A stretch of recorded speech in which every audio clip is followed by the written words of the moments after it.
கடலூர் அருகே அரசு மருத்துவர் வீட்டில் 158 சவரன் நகை கொள்ளையடிக்கப்பட்ட சம்பவம் பெரும் அதிர்ச்சியையும் பரபரப்பையும் ஏற்படுத்தி இருக்கிறது. இது குறித்த கூடுதல் விவரங்களோடு செய்தியாளர் கண்ணதாசன் இணைப்பில் இருக்கீங்க. எப்போது இந்த கொள்ளை சம்பவம் நடைபெற்றது கண்ணதாசன்?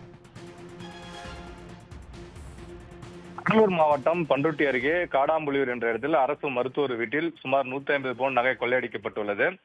கடலூர் மாவட்டம் பண்ருட்டி அருகே காடாம்புலியூர் அரசு மருத்துவர் வீட்டில் அந்த கொள்ளை சம்பவம் நடந்துள்ளது. ராஜா என்பவர் இந்த மருத்துவராக உள்ளார். இவர் விழுப்புரம் அரசு மருத்துவக் கல்லூரியில் மருத்துவமனையில் பணிபுரிந்து வருகிறார். இவரது வீடு கடலூர் மாவட்டம் பண்ருட்டி அருகே உள்ள புது பிள்ளையார்குப்பம் பகுதியில் உள்ளது. இவரது வீட்டின் கீழ்த்தளத்தில் இவரது தந்தை இருந்து வருகிறார். ராஜா நேற்று பணிக்காக சென்றுவிட்டு இன்று சற்று நேரத்திற்கு முன்பு வீட்டிற்கு வந்தார்.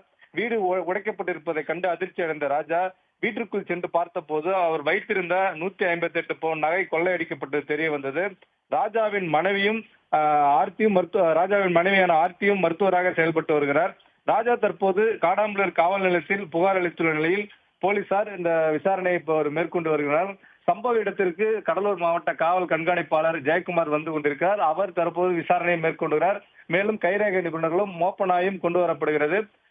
அதன் பிறகு இந்த விசாரணை முடிவில் மர்ம நபர்கள் கொள்ளையடித்து சென்றார் என்பது குறித்து விசாரணை மேற்கொண்டு வருகின்றனர். இந்த அரசு மருத்துவர் வீட்டில் 150 பவுன் நகை கொள்ளையடிக்கப்பட்ட சம்பவம் தற்போது இந்த கடலூர் மாவட்ட பகுதியில் ஒரு பரபரப்பை ஏற்படுத்தியுள்ளது. கூடுதல் விவரங்களுக்கு நன்றி கண்ணதாசன். உடனுக்குடன் செய்திகளை தெரிந்து கொள்ள சன் நியூஸ் பெல் ஐகானை கிளிக் பண்ணுங்க.